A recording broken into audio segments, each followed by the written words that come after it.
Allora ragazzi, innanzitutto l'ho già detto per gli amici di Instagram, io sono Zeth Castle della redazione di Tom's Hardware, insomma qualcuno magari mi conosce per il Trono del Re, il Trono di Zeth, le mie rubriche di streaming. È un onore essere qui a fianco di due leggende, due personalità influentissime nel mondo del comics americani. Sto parlando di Adam Kubert e Klaus Janson.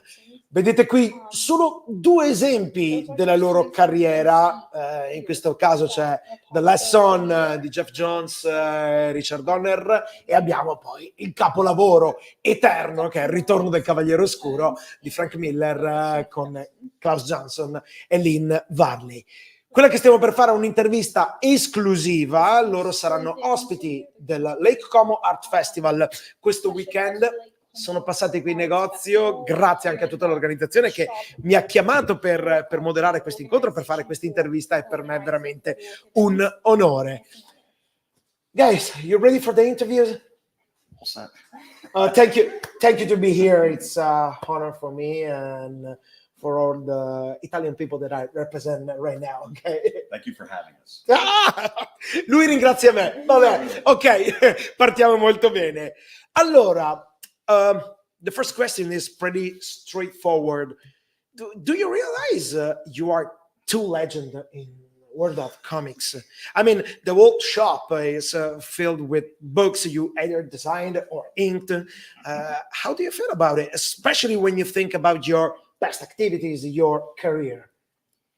You know, you're both legends.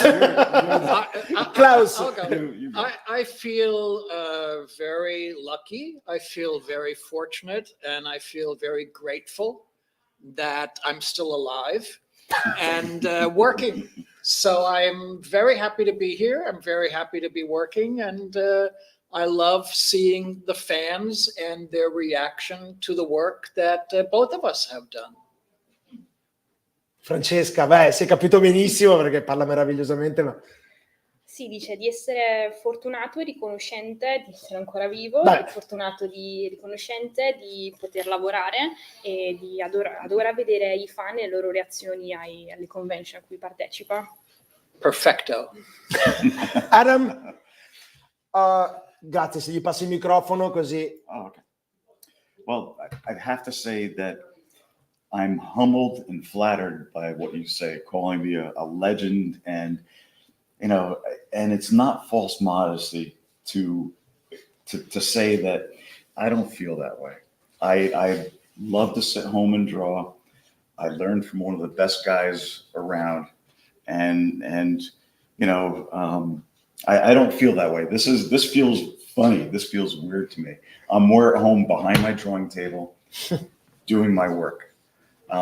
Again, I'm flattered by this, but and honored by it. But I don't feel the amount of legend that you're explaining. But this is the perception that we have. That's your from what you're asking me from my perception. I don't feel like that. You know, I don't feel like that. Questa è umiltà, ragazzi. Yeah. Francesca.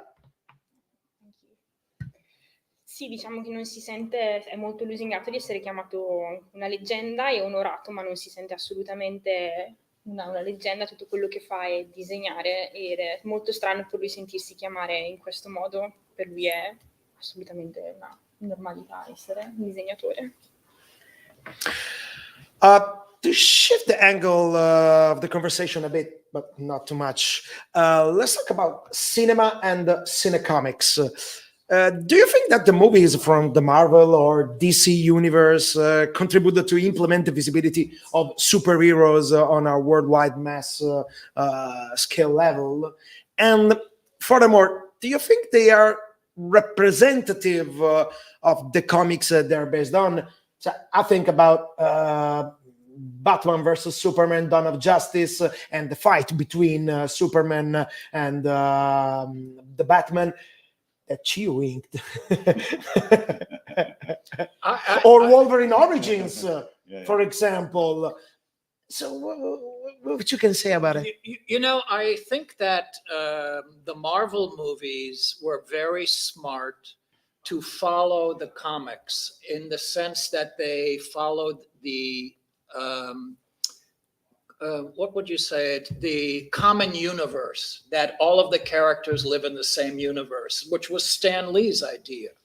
And the fact that the Marvel movies followed that pattern, I think was very smart. If you're asking me, what did I think of Superman and Batman, or Superman versus Batman? I loved the Snyder movies, the Zack Snyder movies, but I also like Michael Bay. So, you can't really judge a lot by what I'm saying. But I thought if I'm not going on too long, I thought the Snyder extended version. The 4 hours extended movie of Justice League. I enjoyed it. Okay. I enjoyed it very much. And I don't feel guilty about it. A lot of people said that the Snyder version is the closest to the comics version ever. Even compared to Tim Burton, even compared to Christopher Nolan, and etc.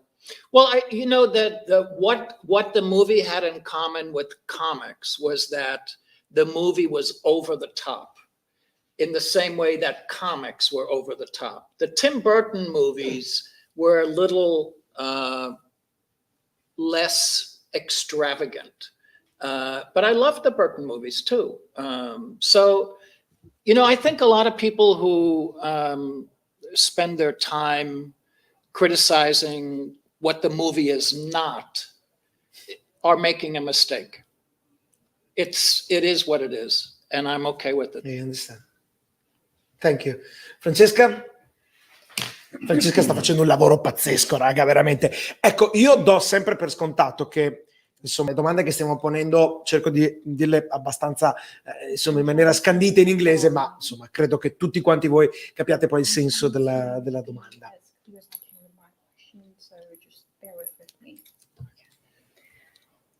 La risposta è: credo che i film della Marvel e le persone che abbiano dato i film della Marvel siano stati molto intelligenti a seguire l'universo in cui tutti i personaggi erano ambientati seguendo l'idea di Stan Lee.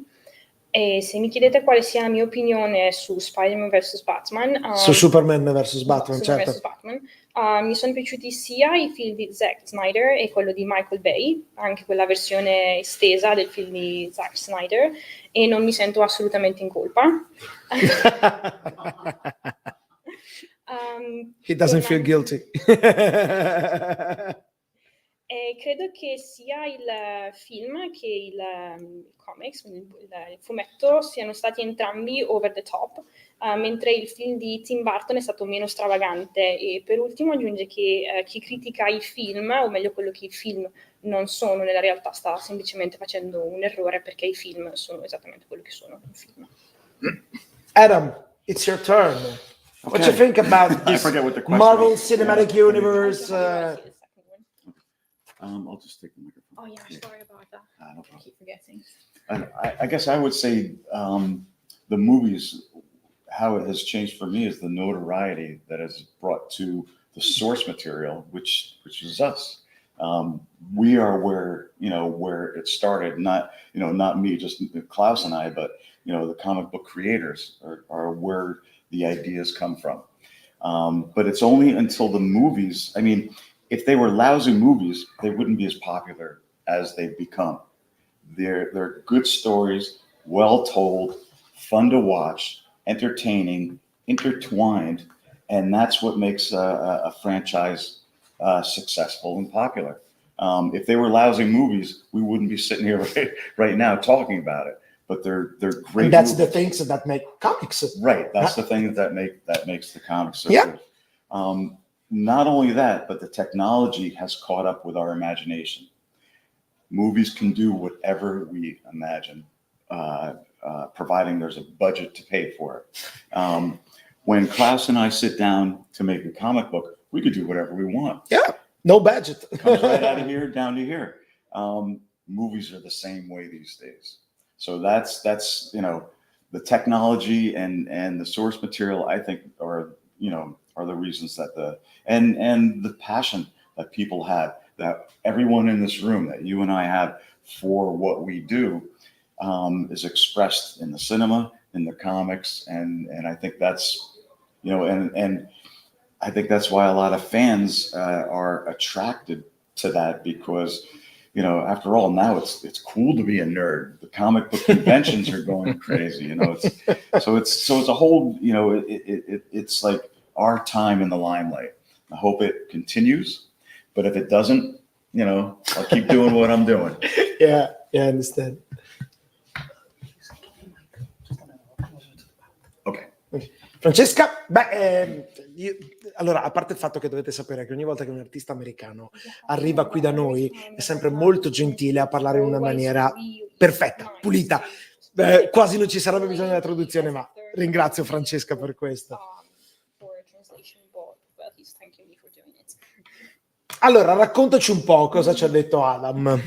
Adam crede che i film siano quello che più lo intriga sia la notorietà dei film e il fatto che ci sia un fan base molto grande, che conoscano direttamente le fonti di cui Klaus e lui sono i creatori. Certo, ovvio. E ovviamente quello che dice è che se i film fossero stati, diciamo, scarsi, se fosse il tempo, ovviamente non saremmo qui a parlarne, quindi i film sono divertenti, sono fatti bene e la tecnologia ha fatto passi da gigante, quindi si può portare sullo schermo tutto quello che noi possiamo immaginare e per cui possiamo pagare, e quindi è una cosa assolutamente incredibile.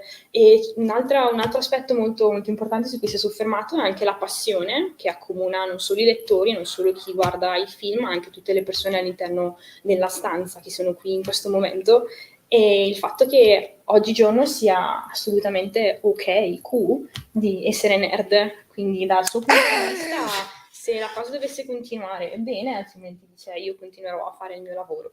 Lo stiamo dicendo ormai da tanto tempo, ormai nerd school, ma al di là di questo è proprio l'impatto che la cultura pop sta avendo sulla nostra abitudine, e questo è incredibile, a dir poco incredibile. A question for Klaus. Klaus, you, Frank Miller, and Lynn Varley created The Dark Knight Returns, which is one of the most revolutionary comic in the history of all time. And that was crazy. You were visionary.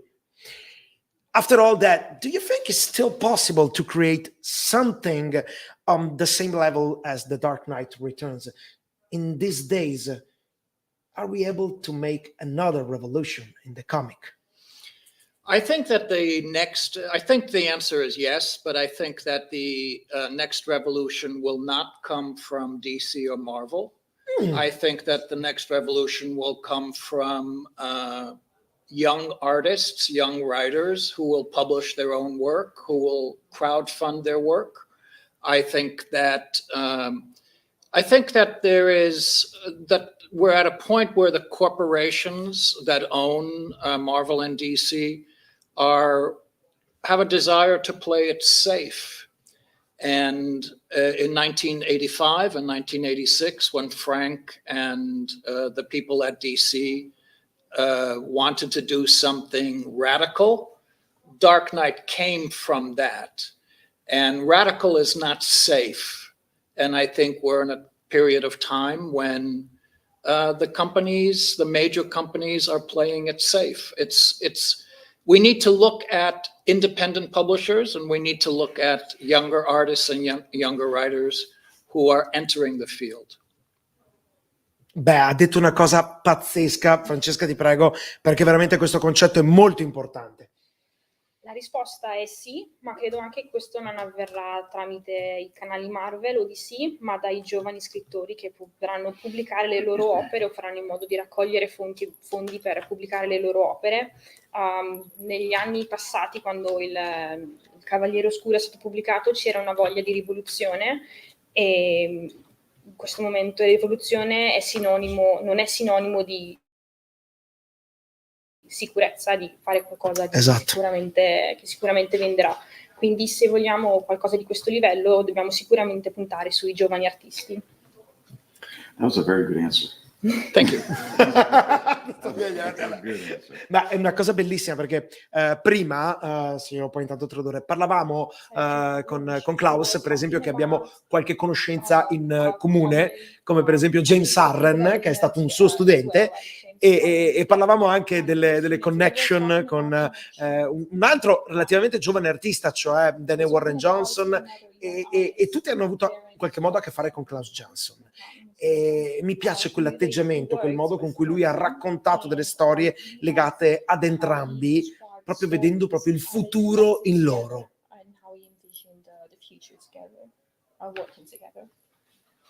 Klaus, we were talking about your connection with James Harren.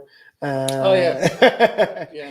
And your opinion about the talent of James Harren. So you see the future in this kind of artist, right? I have had the privilege, really it's a privilege, to be in the same room teaching as my position as a teacher. But people like James Harren, and there are many others that I've had the privilege of knowing in the room where I teach. But James Harren was someone that I really didn't teach him anything. And, it's often very funny that a lot of my ex-students who have published work, someone like James Harren, I now find myself learning from them. Oh, wow. When James did Ultra Mega. Ultra Mega, sì. Yeah, and his work at Dark Horse and Rumble, as we were speaking about, I have those books next to me, and they inspire me. His passion, his innovation, his ability to combine Western and Eastern comics is inspirational to me. And I find myself looking at his work and other people that I've had the privilege of teaching, if I can say that.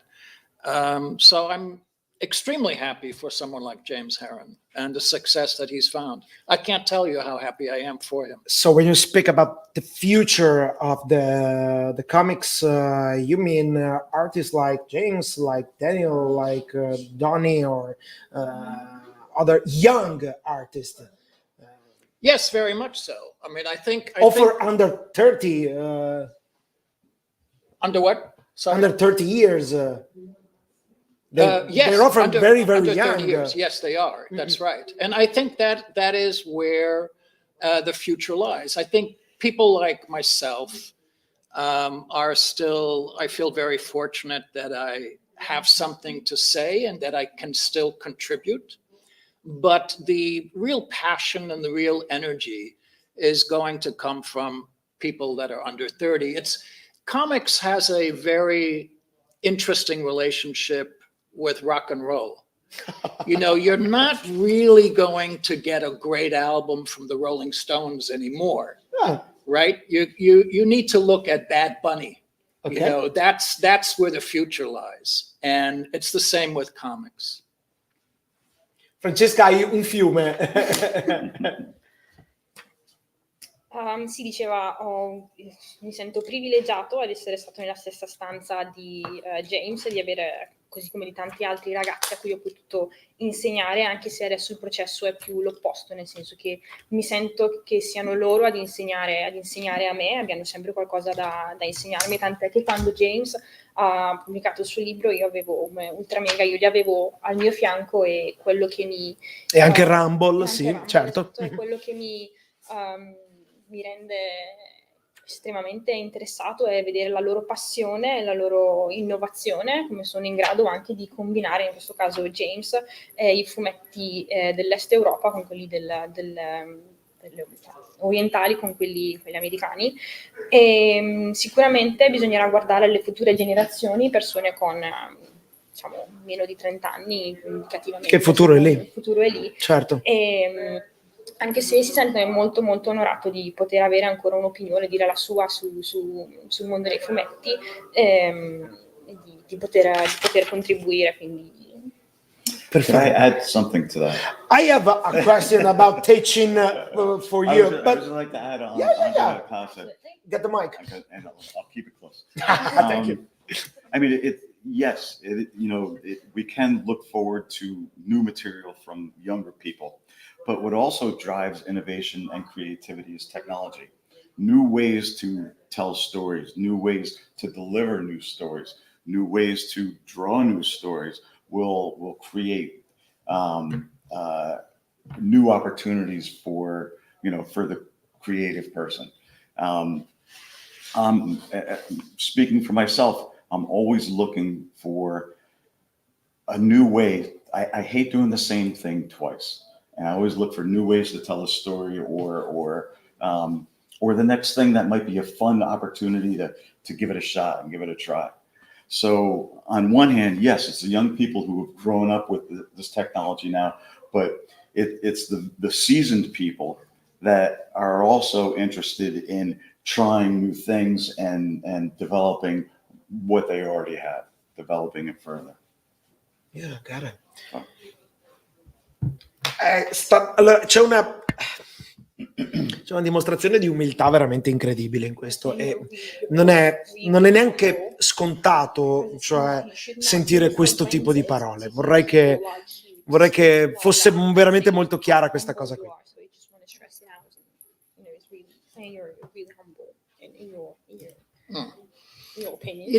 Can I say something about that? Can you give us just the time for the translation?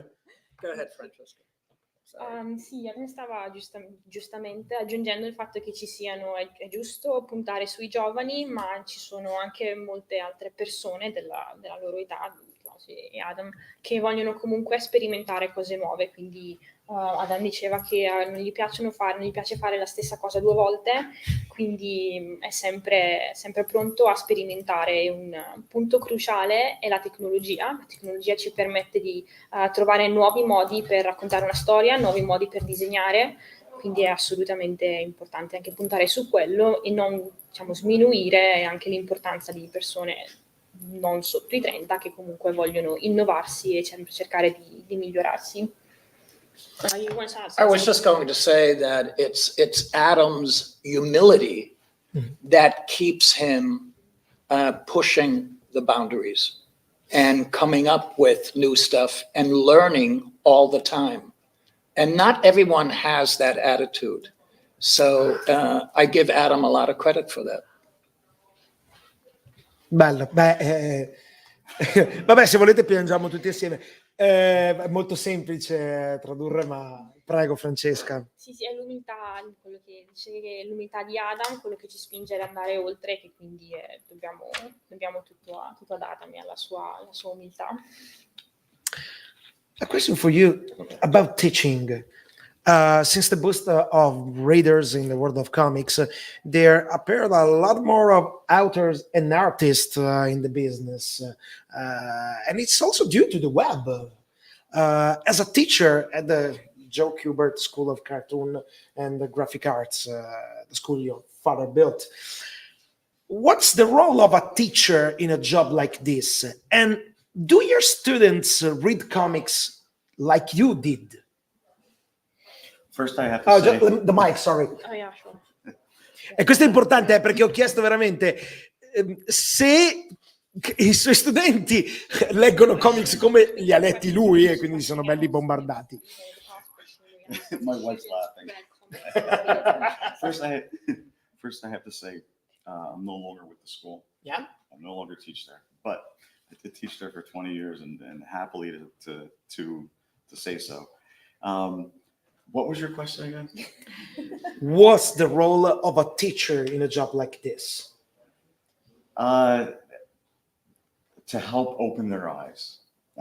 If this is a business that students want to get into, it's our job to show them different ways to do what we do. I can only show them what I do. I can't show them what or explain what this person does or that person does.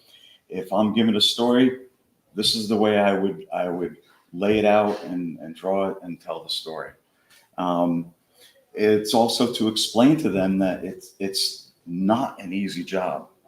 It is a very difficult. No vacation, no. Well, you have vacation. This is a vacation. I'm on vacation right now. But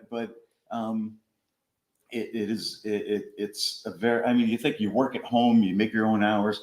It's very disciplined. You have to get your work done. It's deadline driven. You have bills to pay. You have to make, you have to be a businessman. You have to be an artist, but you have to be a businessman. You have to be professional.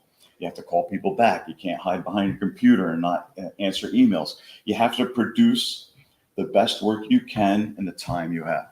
A manager of yourself. Yeah, a manager of yourself. These days you have to have an online persona. I think it's good to have social media. Run your own social. Have somebody run it for you. But it's good to be out there to let people know you're still working. You're still out there. You're still vital to the industry.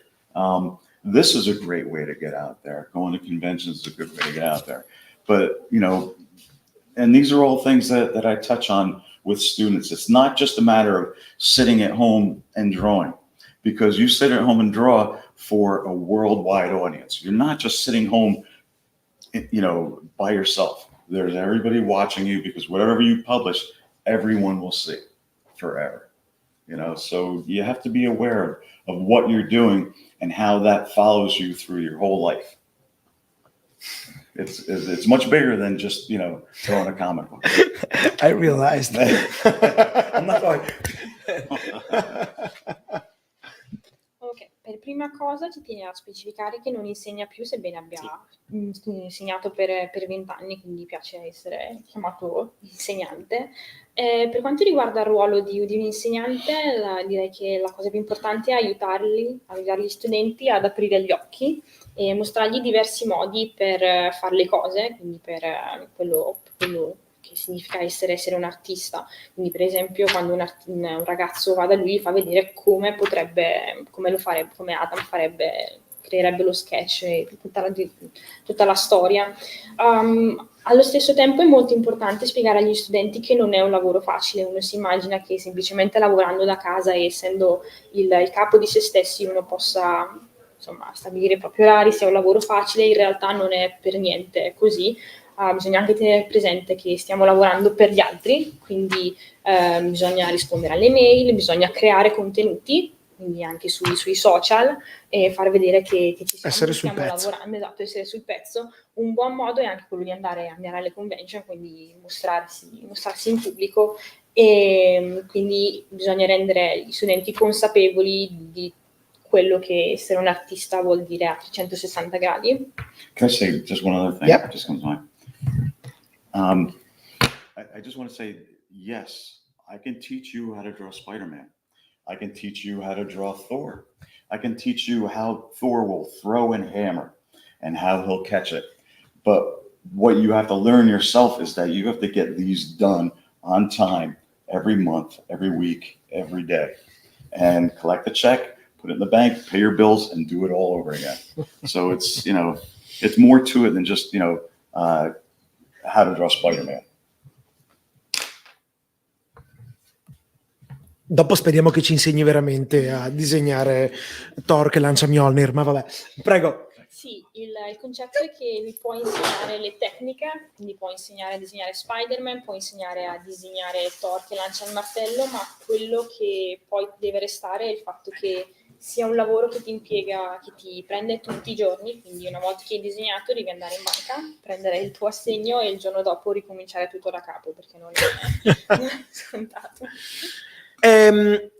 Last question for you both. We're talking about Comic Convention. You're both going to be special guests at upcoming Lake Como Art Festival this weekend. What's your relation with Comic Convention and the fan base? Even when fans have some weird requests. Weird requests. Yeah. Just say no.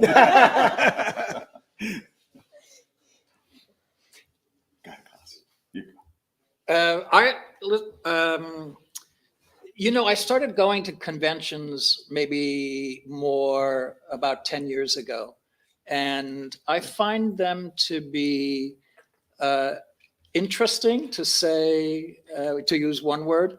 I like meeting fans. I like talking to other professionals. You learn a lot from both of them, from both professionals and from fans. And to me, it's almost a reward for all the work that I've done. And I look at it from that point of view, the affection, the attention, the acknowledgement, or the gratitude that people often say. One of my favorite things that a fan said to me once was, your Daredevil got me through high school. And I thought, what a wonderful thing to hear. And I really look forward to the next time someone says that. It's good. Ok. Ho iniziato 10 anni fa ad andare alle convention. Wow, con una carriera che in realtà è partita molto molto prima, quindi è cominciato da poco. Esatto. È giovane alle convention. E per dirvi una parola sola, le trovo assolutamente interessanti. Mi piace parlare con i fan e con i colleghi, quindi con altri professionisti del lavoro, perché si impara sempre molto. E il modo in cui vedo le convention sono un po' una ricompensa per il lavoro che ho fatto, quindi il riconoscimento e la notorietà che ho dall'andare alle convention, lo vedo in questo modo. E per esempio c'è stata quella volta in cui un ragazzo mi ha spiegato quanto i miei testi l'abbiano aiutato a attraversare la fase del liceo, che poi soprattutto il Daredevil. Comprendo. Adam? Klaus, I really love your description that this is like a reward. A reward, vero? È una ricompensa. It's like a reward for the hard work. On top of that, I really enjoy going to conventions. I wish I could do more than 3 or 4 a year, but I have to stay focused on my work. I could do conventions all year round if it were possible. But for me, it's fun. It's fun meeting the people that you have an instant commonality with the work or the job. I love meeting the fans. I love talking with the fans. I like meeting friends that I haven't seen, other creatives that I haven't seen in such a long time. It's a great way to, because it is a solitary job. We are by ourselves working, and getting out there and speaking with other artists, schmoozing, meeting fans. I think it's a great way. It's a great break in our schedule, which would otherwise, we'd be home all day working. E non è poco, E non è poco fare un break nella carriera di un artista professionista. I couldn't have said that better.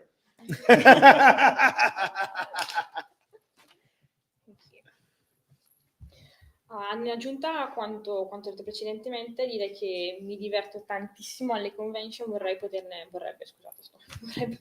poterne fare più di 3 o 4 all'anno, però deve rimanere focalizzato sul lavoro. E sì, in una parola direi che lo definisce estremamente divertenti, interessante poter andare e parlare con colleghi, con amici che non vede da diversi anni e soprattutto anche con i fan, quindi è un'ottima pausa nella vita di una nel programma. Guys, no weird request the signing all the time. session. All the time. Although, can you make a Daredevil with a Batman mask riding a horse? I want to say one other thing, and I'm sure Klaus has had this experience. I probably shouldn't even say this, but people show me tattoos of my work on them. Has that happened to you? Yeah. What is your reaction? I'm happy. I'm pleased. What can I say? I want to get one for myself right here on my neck. I look at, whenever I see my older work, I'm like, oh, I could do better now. I don't like, and when I see a tattoo, I'm always, oh, that's great. But I'm thinking in the back of my mind, I see the mistakes in my drawing. I was like, oh no, it's there forever. Vabbè ragazzi, c'è allora qualcuno che si tatua un disegno, a parte il fatto che non sarà mai uguale al disegno dell'artista, però immagino che possa creare delle reazioni abbastanza importanti. Prego, Fra.